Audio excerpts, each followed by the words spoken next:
Hey all, what's going on? Welcome to the Season 1 finale of Chicago Humanities Tapes, the audio arm of Chicago Humanities' live spring and fall festivals. I'm Elisa Rosenthal, here to uncover the answers to humanities' biggest questions by bringing our current live programs to the airwaves, and searching through our incredible archive dating back to 1991 for relevant perspectives. We've had an incredible season with much more good stuff to come after the summer break. Head to chicagohumanities.org for more info, and make sure to hit subscribe wherever you get your podcasts to be the first to know. What better way to celebrate the festival than with one of my favorite programs from 2023? The iconic singer-songwriter Joan Baez at Chicago's historic Old Town School of Folk Music, where, fun fact, I was a teacher for many years and a proud union member. Those local to Chicago know that the theater she spoke in is one of the absolute best rooms in the city. You can feel the history in its walls, and literally see it too, with murals from the WPA above the stage from when the building was a library in the 1920s. One of the greatest singers of all time, and an integral member of the folk revival movement of the 60s and beyond, Joan Baez speaks of her activism, love of art, Mexican heritage, and some truly wonderful stories of the musicians she's encountered across her incredible career. Hearing her speak is a warm blanket for tough times, and stick around to the end and you might just be rewarded with something special from her. Chatting with Justin Richmond of the music podcast Broken Record, please enjoy Joan Baez at the Old Town School of Folk Music in spring 2023. Goodness, gotta tell you, we've like we were talking backstage. We've spoken over Zoom a couple of times, but to meet in person and I got to be honest, to be on stage with you is something. Being on stage with Joan Baez is something I never thought would happen. I do it all the time. You know?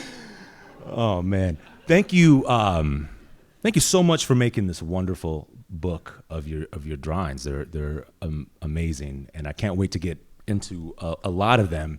But before we get into that, it's amazing. We're both from California. We both flew here to Chicago to do this, and it feels very apt because in a lot of ways, this is kind of where you started it in show business, right? Well, certainly this atmosphere of folk music, folks, and mine was mainly in Cambridge. And people associate me with the Village, but I was only there a couple of times. It was mainly Cambridge and the folk scene there, yeah. Well, which is where you would have gotten into music, but then the Gate of Horn here in Chicago really feels like Albert Grossman's club. Oh my God, that was a big deal for me because I was 18 or 19, and I was scared to death. And also I was afraid that if I sang somewhere where they were selling booze, I would go to hell. I mean, literally, that's where I was at that point in my life. And I heard Albert Grossman trying to convince my parents that I should come and sing at the Gate of Horn. And I heard one of them say, "Oh, she'll never do it. She's too scared." So immediately I said, "Okay, I'm going." Yeah. And I did, I don't know, 2 or 3 weeks or something like that. I opened for Bob Gibson at the Gate of Horn. It was legendary place, and a young Roger McGuinn was lurking around, and who was born and raised here, and I can't imagine what that must have looked like. That also led to you performing at the inaugural Newport Folk Festival, right? It was the first one. Up until then, it had been jazz festival, just a jazz festival, and like the little club where I sang, Club 47 in Cambridge, it had been a jazz club for years. These two women ran it, and then they saw the writing on the wall, and they started putting folk music in, and I was the first artist, and I got paid $10 a night. I was rich broad, you know, and then pretty soon it was 2 nights a week and $15 a night. And my family says I would come home with this money and I'd throw it over. We had a balcony, and I'd hurl it over the balcony. I thought everybody would like that so much, and they all hated me for it. Your parents didn't think you would actually settle into this lifestyle or to this career, but what was their impression of you actually sort of starting to become a working musician? I have to give my father credit. He didn't like the whole folk music idea from me. Same as, talk about your family. They want to make sure you're on the straight and narrow and going to make money or get married or whatever's appropriate. But after he was the one who took me into Harvard Square. It took he had 3 daughters and his wife into Harvard Square because he'd seen this phenomenon of folk clubs. And they were filled with smoke and Harvard students playing chess and reading and, being very academic and philosophical and cool. And I saw a young man playing, I think it was guitar or some stringed instrument under this yellow light, and he was singing Plaisir d'amour. And it was over for me. I mean, that's all I was interested in ever after that was being there, got myself a guitar, copied everybody, stole everything they ever did. And then my father, I think my mother was my greatest fan. I mean, if I'd stayed in the crib and just played with beads the rest of my life, she would have the best bead player you ever. But my dad realized that this was something real, and he appreciated it. Wow. Seems to me you've lived a relatively, not even relatively, like a very charmed life. And I was surprised to see the amount of, under the heading of innocence early in the book, the amount of sort of angst that comes from your drawing of children. I was a Mexican down near the border in Southern California, which is where, an image like middle school would come from. And so I was an outsider, was always, and our family moved all the time. So it was a new school. I was the outsider. There's a picture in there of a little girl at the door, a teacher saying, "Who wants to sit next to Juanita?" Well, nobody's going to want to sit next to Juanita. It was a terrible way to say it, And so, I appear to myself in these drawings a lot. I didn't know that ahead of time because I don't know what's going to come out on that page when I start drawing, but I see me in a lot of it. And we were marginal, our family. My father's born in Mexico, and I look Mexican. My sisters didn't, so they didn't have as much trouble. But that's where that feeling marginal came from. Mama was pretty good. Kids trying to communicate with anybody, and certainly with their parents, and that division. And, and a good parent keeps trying to find a way to their kid, often by listening, but we're all such bad listeners, That's really what the kid wants. And the little kid there is basically saying, "Mom, yoo-hoo, I exist, I'm here." And Mom's busy hanging out the laundry, and she's not paying any attention at all. No, that is not my mom. I know you don't know exactly where these come from, but maybe we can start with the process of writing upside down, which all of the drawings in the book come from drawing upside down. How did that start? I'm thinking that it started, we were talking about me finding refuge for myself from whatever was bothering me. And whatever happened in the process of a combination of that and really not being bored with school. I was afraid, but I was also just bored stiff. And so I started writing with my left hand. Well, that was interesting. And then I started drawing backwards. That was interesting. I wrote the entire Greek alphabet backwards and, now memorized it backwards. If that gives you any idea of how important that math class was to me, that's how important it was to me. And then I just look at it as a sort of a graduation when I moved into drawing upside down and putting the labels. And the process is not difficult. It's just confusing. If I'm sitting here and I'm drawing, you're seeing it right side up, I'm seeing it upside down. Often I don't know what it's going to be at all. I just start making these lines around the page, and then it begins to develop. And sometimes I think, oh, I get it. That's a guy, and that's a dog, and then it will develop from there. And then I'll turn it back, I'll look at it and see if there's something to fill in with, and or a phrase will come to my mind. That's the magic of it. That I might have even started with one idea, but when I turn it around, I say, that's not what it's saying to me. It's saying something different. And then I turn it back and I write it upside down. I write the right. When you add the phrase to the drawings, at that point, are you analyzing where this might have come from within you, or is it really then also just looking at it almost as if anyone could have drawn it, yeah. and seeing what it... That's nice, yeah. I just don't analyze, period, any of this stuff. I'm sure I analyzed some things, but it would kind of, in my opinion, probably ruin it a little if I knew exactly, the dynamics of. It was Stephen Colbert said, "Oh, do you stand on your head to do these drawings?" I said, "Sort of picture me dangling off a jungle gym doing the drawings upside down." Anyway, I got lost on that one. Where were we? Do you find yourself revising any of the writings that you put above it? Any of the? Oh, good question. Once it's written down, I can't because it's in ink. Sometimes I look at it and I think, oh, it should have said, but it's written, so I can't change it. I'm sure we could find a way for you to do that and preserve the integrity of the drawing. I draw right side up as well, mostly little sketch little things. And then I drew when I was in junior high and high school, and I drew my boyfriends, and I drew James Dean, and I charged $5 for the drawings. But if we go back way far, and this is in the introduction to the book, but I would draw Bambi and Thumper from my little porcelain guys, and then I would charge 3 pennies for each one. And that little place where you put your pencil inside the wooden desk, I would have pennies in it. Is there any bearing in terms of the creativity that goes into your drawings, the wanting to sort of do it upside down, coming from like a real sort of subconscious place? Was that also the case with your music? In the way that it came naturally and untrained, then it's very much the same. Following that guy I saw in the coffee shop, it was just my life. I would fall asleep playing the guitar's on my chest, and I would wake up and I'd go on playing.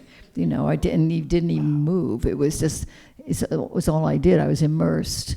Then I get in a project, and I was pretty much immersed in this project while we were working on it. I didn't really think about much else. I have poetry from the early 90s that I wanted to put in a book finally. And I was shopping around for the right company and found one in the Godine Press. And I was dutifully doing the editing, we're setting it back and forth, and I sent him a couple upside down drawings. I said, "What do you think of these?"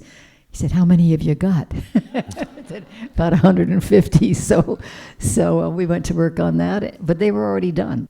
My father is a scientist, very academic, professorial, and he couldn't figure this out.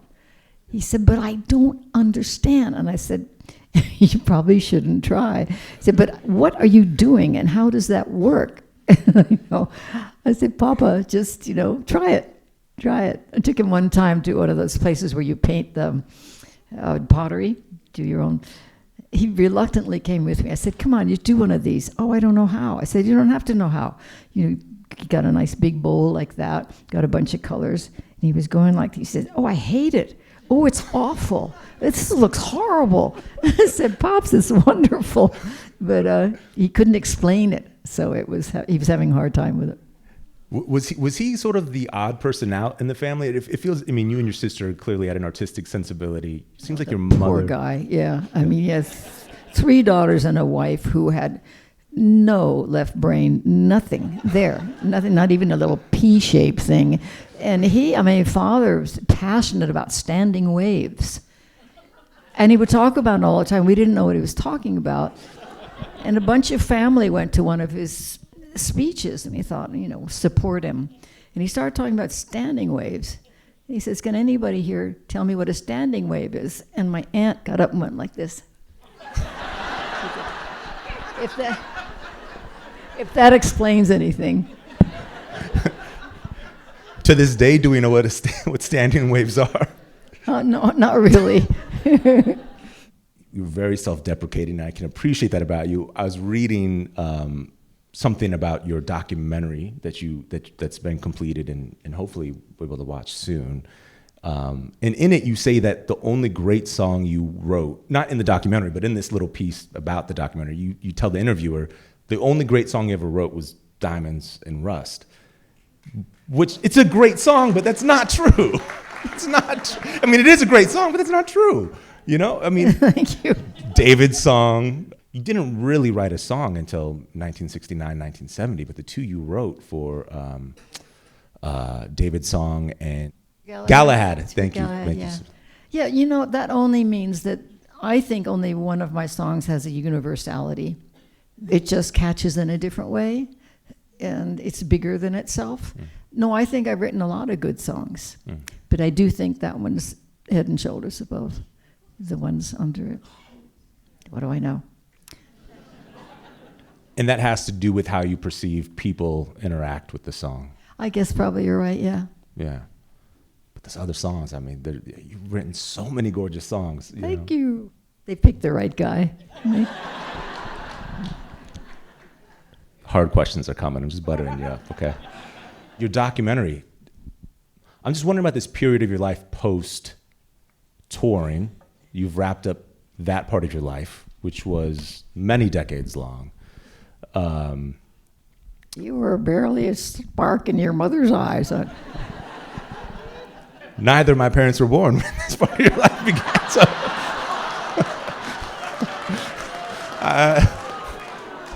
now she's not going to like me.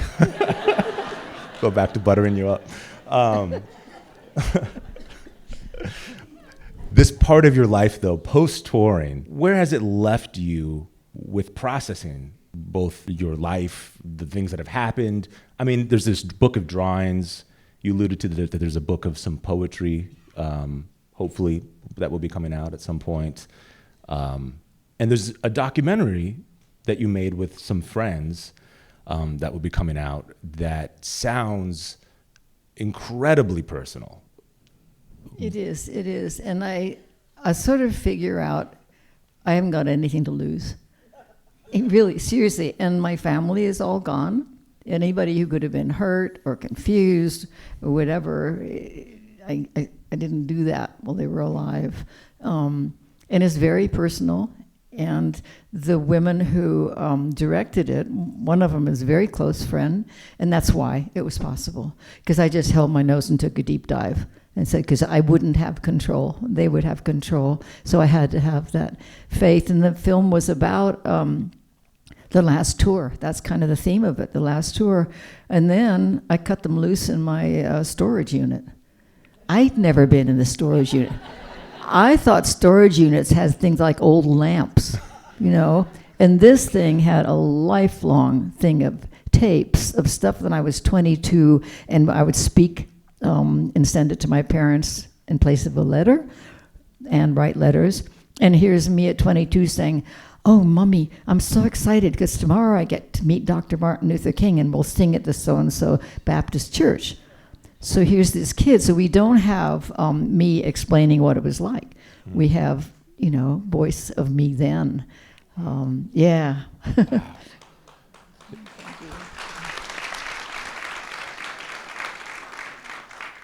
There's also, you've been open in the past about going to therapy. In the past, you've recorded some of your therapy sessions, and some of those tapes are in there.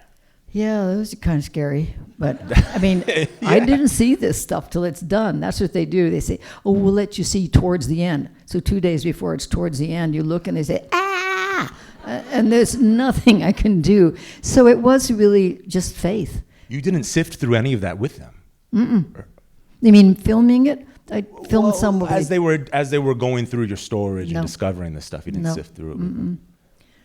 Have you, since it was screened for you, have you had any second thoughts? Yes. It's too late. Film starts by saying we all have 3 lives. It's the public, the personal, and the secret. So the film covers all of that. I mean, really, there's stuff I never talked about in my whole life. And the therapy, I mean, just for anybody's information, I was in therapy literally for decades. When I was younger, it's when it started. And I knew that I knew that I was getting help, it was helping me through these things and phobias and that. But I knew something in there hadn't been dealt with yet. And I really knew that into the years. And then one day I thought, okay, it's time to deal with this, and we did. Found the right therapist and took that dive, and we're very open about that in the film. I think it's useful to people, even permission to to admit to your own traumas and issues, and that you go to therapy and all that stuff. May sound corny, but people appreciate it. When did you first meet Dr. King? I don't remember the first actual meeting. I remember when I saw him, which was a life-changing event, and I was at a gathering of high school students put on by the American Friends Service Committee, and they were from all over the country, and we would discuss politics and nonviolence.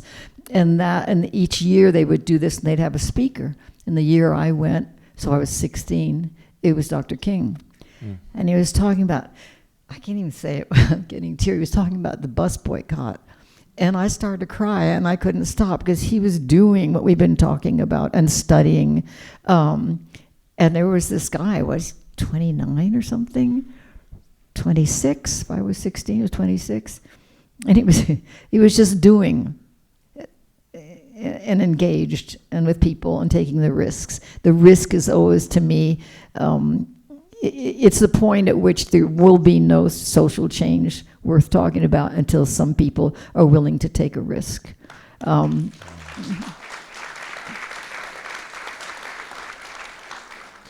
That's easier said than done, but that's when, they were taking the risk, every single one of those folk, including Dr. King. Did your activism feel separate from your music, or did your music compel your activism? Both. When I was 13, I had a ukulele, and I started to play. And what I remember learning with that ukulele was a lot of different songs, a lot of rhythm and blues, because that's what I loved, and they had only 4 chords max. And then I learned Emmett Till, and I realized that how connected I was to that. My parents were Quakers, so that's pacifism, nonviolence, activism, and so to me, this, the dots began to connect. And then when I was 15, I stayed in school during when you're supposed to duck and cover, and the Russians are going to send a missile over. Well, it's not so out of the question now. It was going to blow up my high school. I thought, this is so dumb, and the kids are doing it. They're going to go home, and the siren goes off. They're going to run home, or they're going to have bomb parties in their swimming pools. And I thought, I'm going to stay in school to just resist it, and so I did, and that was purely political. That had no music, involved with it at that moment. So that age, I was really waking up to activism. If you hadn't discovered folk music, if it wasn't for the Pete Seegers and these types of folk creating almost, I guess, a revival, bringing back this old form of music, do you think you would have found yourself being a musician? I think it was folk, because when people say, "Oh, why don't you do opera?" I loved opera. You could. Yeah, but I wasn't. Voice would be. I liked this guy. I told you already. For that. Yeah, it just fit like a glove. Singing and playing, and then wearing the 2 hats at the same time is where I really come alive. So I realized that not so far along the way. Yeah. Your parents are Quakers. And then you're seeing Dr. King, who, essentially was schooled in nonviolent activism from Bayard Rustin, who was a Quaker. So of course that must have really resonated. Yeah, it all resonated. Bayard was an extraordinary man, it was, behind the scenes, because he was so sensitive. They didn't want his homosexuality to ruin anything in the public perception of the movement.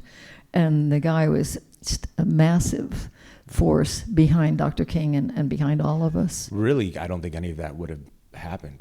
How was it toggling between the glamour, you could say, of music, and might have been glamorous in a sense too? I mean, you're in 2 worlds. You're dealing with luminaries in music, you're dealing with luminaries in sort of public life, and how would you toggle between those 2 things?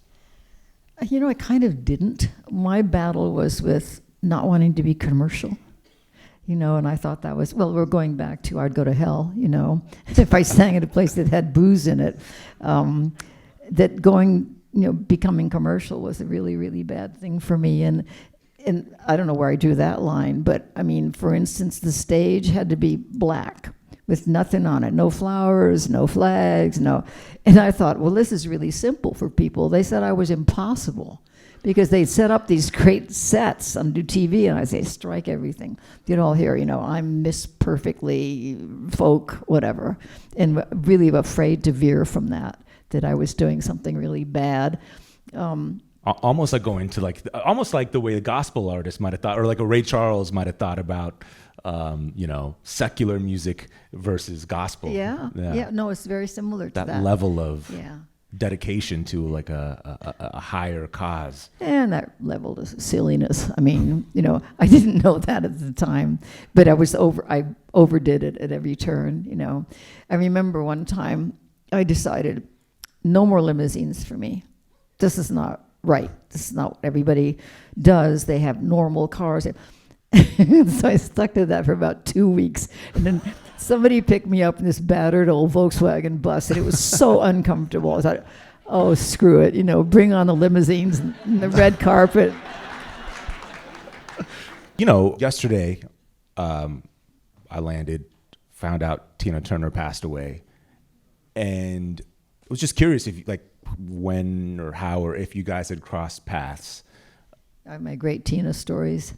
When my career was tanking, she was just coming back up for her second round, as a lioness. And and so I met her in Germany, and they were celebrating her and her success.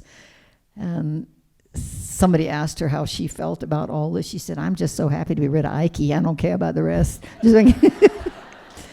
And then, she was really sweet with me. She realized that I was in a pickle, and she came over and I said, what should I do? She said, girlfriend, get a wig. First of all, y'all need a wig. I said, oh, good, is that all I need, And then we were on the same TV show together. And I saw her perform, and she performed Steel Claw. You ever hear that song? It is as ferocious and evil, and she's perfect for it. And she came off the stage, and I said, Tina, your mother mated with a scorpion. And I meant it as a compliment, and she took it as a compliment. That is the most accurate description of a Tina Turner performance I have ever heard. Well, this is years later, and when she and I were on tour in different parts of Germany, yeah. And I had one night at the Olympia, and she had 2 weeks booked there to rehearse. Said, oh boy, I got a long way to go. Also, yesterday, Bill Lee passed, who understandably Tina Turner is incredible and just deserves everything. But Bill Lee, really integral, it seemed, to the early folk scene that you guys were part of. This was Spike Lee's father. He was a bass player, and the first or second time, I don't remember, I went to Newport. Odetta and her husband Danny, was that his name? They drove me, and Bill Lee was her bass player, and so I was in good hands. Yeah. He was such a great bass player. Yeah. Toggle between jazz and folk kind of seamlessly. Beautiful.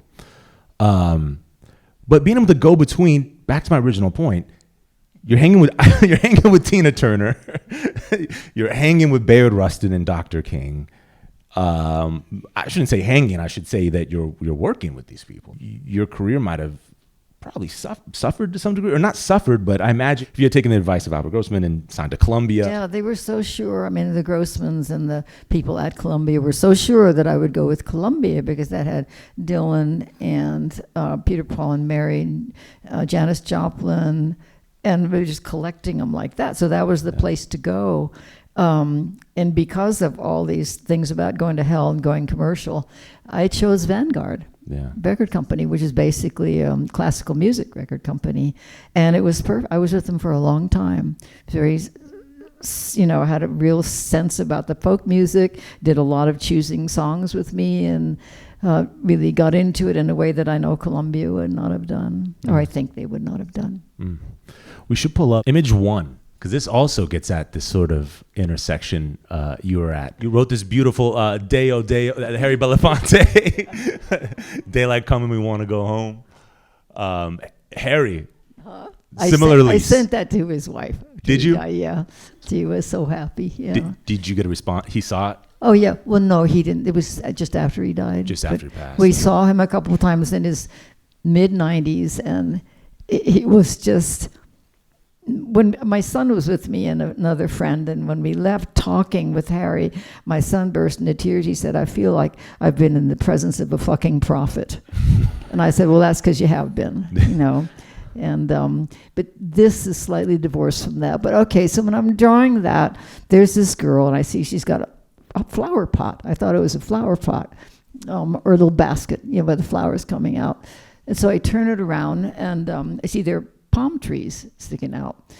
And so, okay, I'll turn it back. Now I know they're palm trees. I'll stick something in there. So this little elf kind of dancing.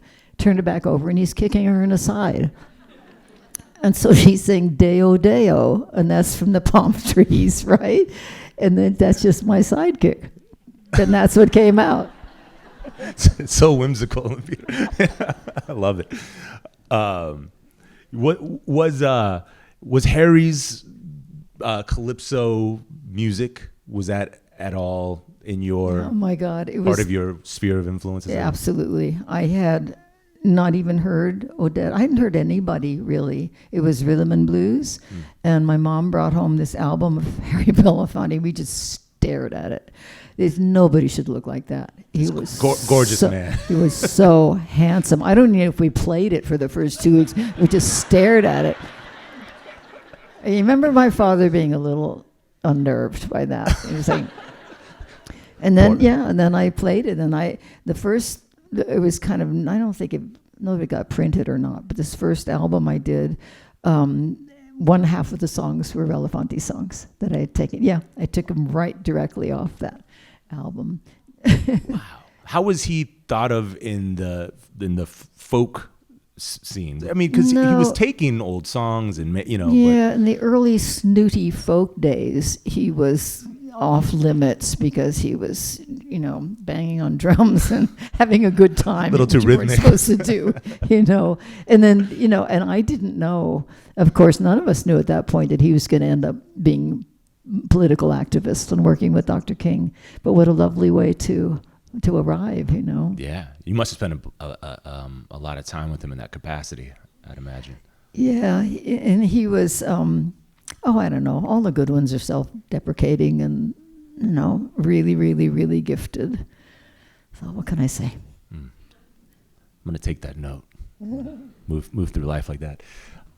Speaking of the early snooty folk days, I came to folk music relatively late, and I came through the Kingston Trio, who I love, and I was dismayed to find out I that love was them too. not cool. You did? I had to hide them at the back of the record collection. Really? Yeah, because you're not, I mean, they were way too commercial. You had Kingston Trio records. I loved them.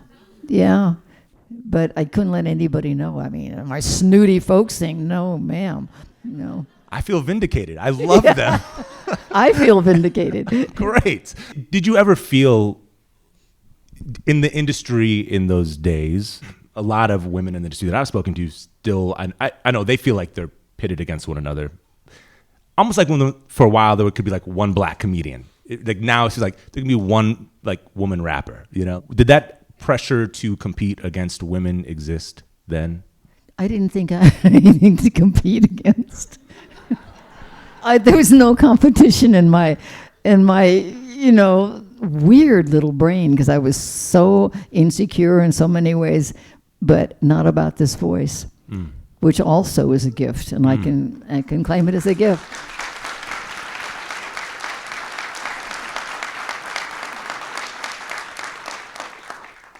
Can we hear some of that voice? Ain't gonna let nobody turn me around, turn me around, turn me around. Ain't gonna let nobody turn me around. Keep on walking, keep on talking, marching up to freedom land.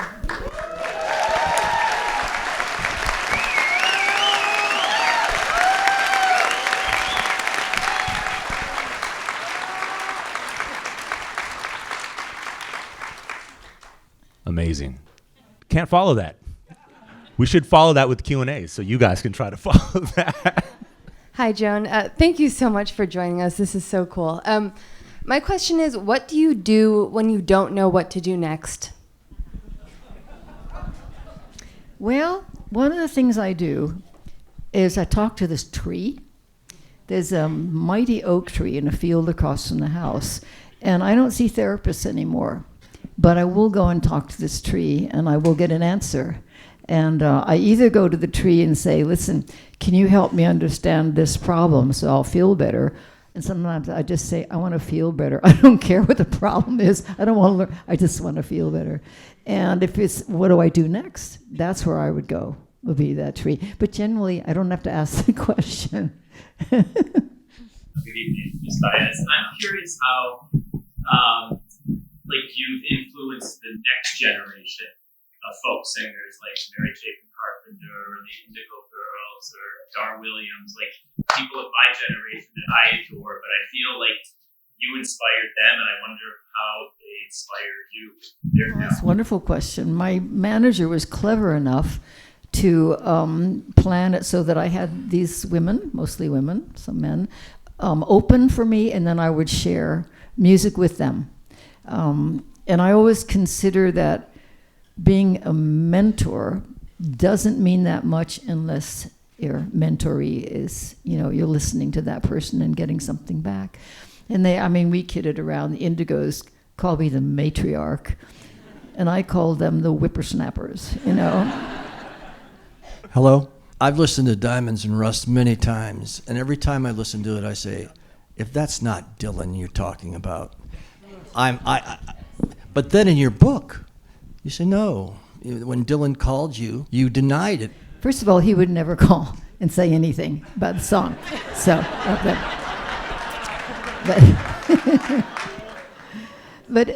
I was joking with him because at the beginning of Rolling Thunder, and he hadn't paid any attention, had no hello, no whatever, came directly over and said, hey, you can do that one about the guy with the blue eyes?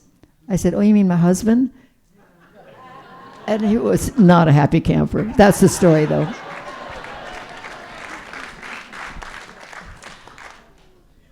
What type of activism are you involved in today? Well, first of all, I wrote the book. I'm thinking about that's probably more political than a number of things that I could have done. And if something comes along that I really think is appropriate for me to be out there with, then I'm sure I'll be out there. And I would suggest to other people that they go make good trouble because it makes their lives, really worth something, I believe. I would like to ask you a question. I'm right here. I'm your sound engineer. Oh, okay. I'm originally from Argentina, and I would like to ask you about if you see any differences or similarities in the activism in South America and in America. I don't know how to answer that question, except that I think that some places you pay a heavier toll. It's okay for me to sit here and talk about taking a risk. And in a country like Afghanistan, or the Ukraine, taking a risk is a very different thing. And so in Latin America, it's somewhere in between. But the bravery it takes anywhere to make that final, I'm just going to do this. I just have to do this. Here it might be, okay, I'm going to go in a library and I'll pick out a banned book and I'm going to read it out on the street corner. I'm going to set up a microphone and a thing. I'm going to read the book, something like that. And where gays are not supposed to get married, you organize, a huge wedding of as many people as you can get. And those are forms of nonviolent civil disobedience, which are invaluable and scary, and we got to do them anyhow. Hi. I was raised on a steady diet of Joan Baez by my mom, so thank you. I wish she could be here right now. I wanted to ask you, I was thinking as you were talking about your experiences within the civil rights movement, I read an essay, or maybe it was an article by Joan Didion, where she talked about visiting you I wonder if it was maybe like the early 70s or late 60s, and I'm blanking on, you had created an institute. Institute for the Study of Nonviolence. Yeah, can you speak a little bit to like that time and what was going on and what came of that experience? Yeah, we were talking about it the other day with some of my friends, and that we're feeling as though that's what we need right now, is a place to start learning and start folding that in with activism. And back then, it was me getting together with who was actually my mentor, Ira Sandpearl, saying, because I learned so much from him, I said, wouldn't we learn more if we had a group of people engaged in this? And so we created the Institute. And we meditated. For a lot of people, that's what they remember most. They come and say, I went to your institute, and meditation changed my life. And then we would study Gandhi, read Aldous Huxley, and it was exactly the right thing there, the right time. And then when that ended for different reasons, friends of mine and myself created Humanities, which was an organization which was trying to connect nonviolence with human rights. And they connected a lot. And at the moment, there's a place called a Resource Center for Nonviolence, which is what took over the Institute, and goes on teaching. In my mind, there's a picture of Justin Jones' book. I was so amazed at how old is he. And he's written a book called The People's Plaza. It's about civil disobedience that went on for, 6 weeks or something. And that guy surprises me. He surprises me. Sometimes I feel as though that is the place that something could start, partly because they are so young, the Justins, the other Justins. My question was, is our country doomed? And yes. Mm-hmm. And someone who has, lived through the civil rights movement, what words of encouragement do you have for somebody like me who's really disheartened with the, state of affairs in our country today? Well, your question's an oxymoron. Do I have any hope? Not particularly. But the other day, somebody said, hope is a discipline. I think that's, because I don't consider myself a very hopeful person. I've managed to shift over from being a total pessimist to somebody considering hope, but it would be a practice. You have to practice it, because this is not a hopeful world.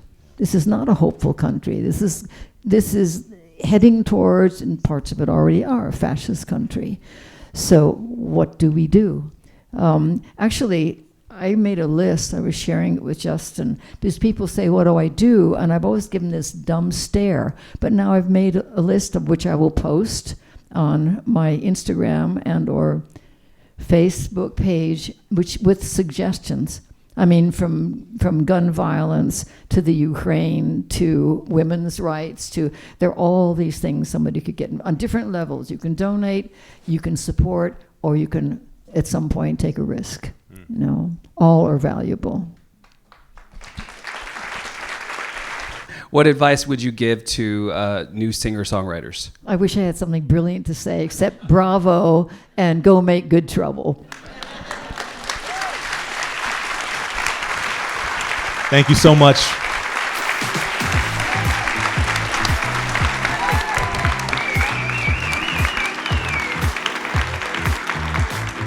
That was Joan Baez with Justin Richmond at the Old Town School of Folk Music in spring 2023. I've packed the show notes with links to the many important musicians and political figures she mentioned. It is full-on annotated for y'all. As well as a link to check out her book, Am I Pretty When I Fly, and some of the activism resources she mentioned. So be sure to stop by chicagohumanities.org and hover your cursor over the Explore tab at the top for more info on the podcast and all that good stuff mentioned above. Thank you so much for a wonderful first season. Chicago Humanities Tapes is produced and hosted by me, Elisa Rosenthal, with help from the great team over at Chicago Humanities who are programming these live events and just making them sound so good. For more than 30 years, Chicago Humanities has created experiences through culture, creativity, and connection. Check out chicagohumanities.org for more information on becoming a member, so you'll be the first to know about upcoming events and other insider perks. But in the meantime, stay human.